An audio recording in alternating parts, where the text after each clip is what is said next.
Bonjour, bienvenue sur Sudokanar. Je vous propose une grille de Sudoku classique composée par l'auteur indien Gaurav Kumar Jain. Je pense que j'ai très mal prononcé son nom, mais je crois que ça ne sera pas l'essentiel. C'est une grille dans laquelle il y a beaucoup de chiffres donnés au départ, je ne les ai pas comptés, mais vous pouvez voir qu'il y en a vraiment partout.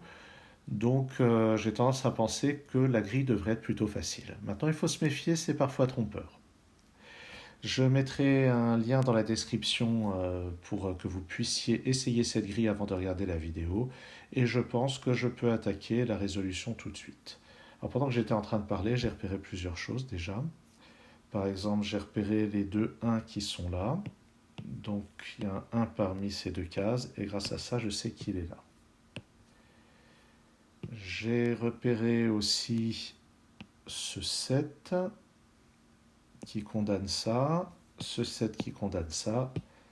J'ai donc un 7 à cet endroit-là. Ensuite, pour continuer sur les 7, ce 7 que je viens de poser, celui-ci, me met un 7 à cet endroit-là. Et si je regarde horizontalement les conséquences, il y a un 7 parmi ces deux cases. Je vais le noter à cheval sur les deux cases. Si je continue d'étudier les 7, celui-ci et celui-là me disent qu'il y a un 7 parmi ces deux cases. Ce que je vais noter comme ceci. Et puis pour les 7, je pense que c'est déjà pas mal. Je vais revenir sur le chiffre 1, puisque j'en avais placé un dès le début. Je remarque que le 1 ici condamne tout ceci. Celui-ci condamne cette case. Ça met donc un 1 à cet endroit-là. Dans la boîte du haut, pas de 1 ici ni là, pas de 1 là, donc il y a un 1 parmi ces deux-ci. Et de la même manière, je peux placer celui-ci en utilisant les 1 qui sont condamnés comme ceci. Je vais continuer avec ce genre de remarques, avec ces deux 6 qui me mettent un 6 parmi ces deux cases-là.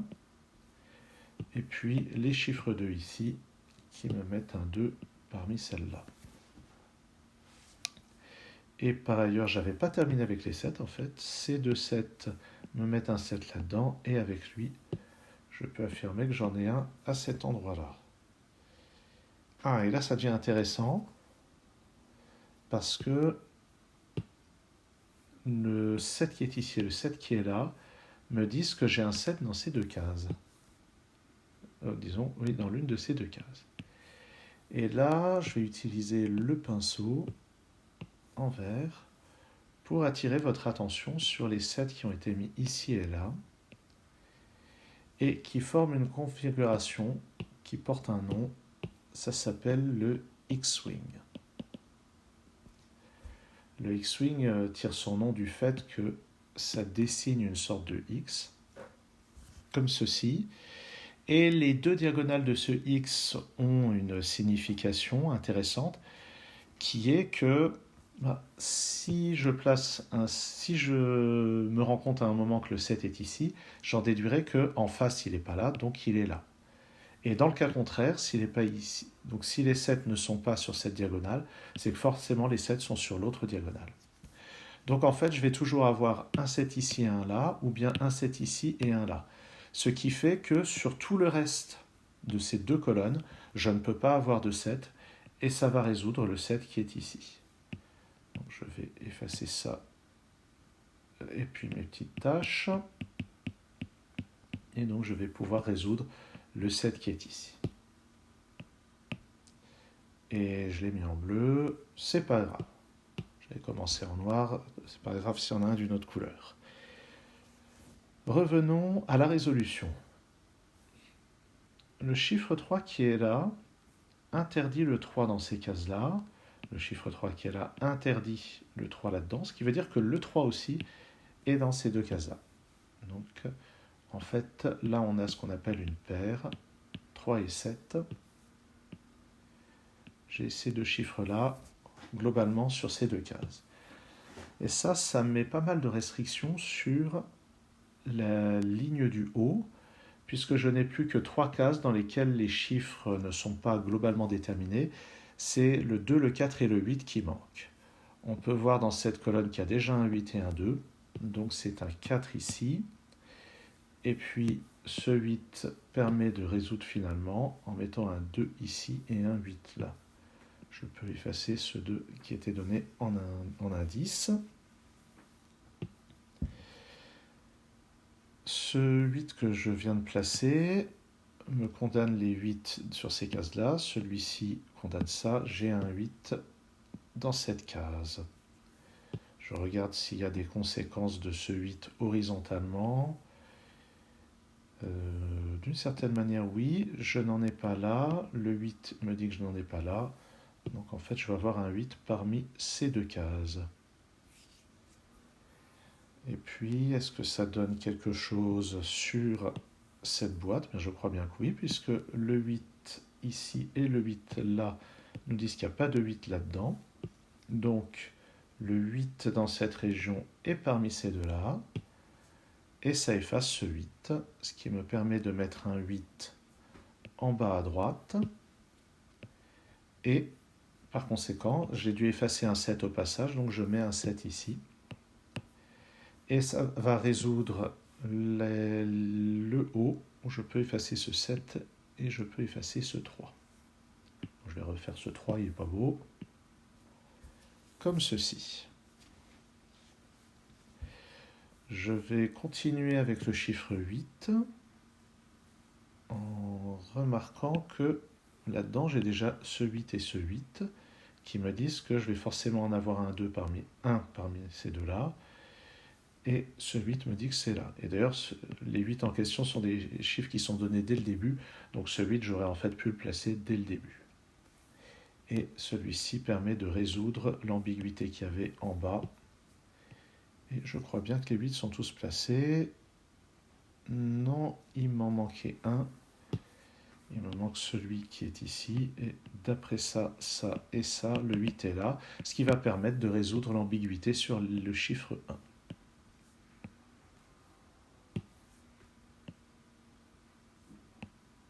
Voilà. Ça avance. Ici, il me manque juste le 2 et le 9. Je vais les noter. Je pense que les champions se contentent de noter ça mentalement. Mais je ne suis pas de ces gens-là. Là-dedans, il me manque un 2, un 4 et un 6. C'est trop tôt pour en déduire quelque chose. Je vais plutôt regarder la 8e colonne parce qu'il manque seulement 2 chiffres. Il manque un 6, il n'est pas là, donc il est là. Et l'autre chiffre qui manque dans la colonne, c'est un 9. Je le mets. Dans ces deux cases, il manque aussi un 9 et un 5. Ça, je peux le résoudre. Dans la dernière ligne, il manque un 6. Je le résous.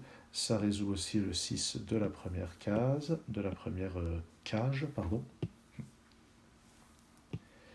Ici, il me manque un 5 et un 4. Grâce à ce 4, je peux résoudre ça. Donc là, j'ai l'impression que la grille est presque terminée. Troisième ligne, il me manquait juste le 5. Deuxième ligne, il me manque un 2 et un 3. Pour le moment, ça n'est pas résolu. Mais ça va être résolu par cette case, qui elle aussi doit être 2 ou 3. Et grâce à ce 2, c'est un 3. Et je corrige, ou plutôt, je complète la cage en haut à gauche. Là-dedans, il me manque 2, 4 et 6. C'est peut-être trop tôt. En parlant de 6, ce 6 qui est là élimine le chiffre 6 de ces trois cases. Il est donc ici. Dans cette 5e colonne, il me manque ici un 4 et un 2. Pour le moment, je n'ai pas de quoi décider.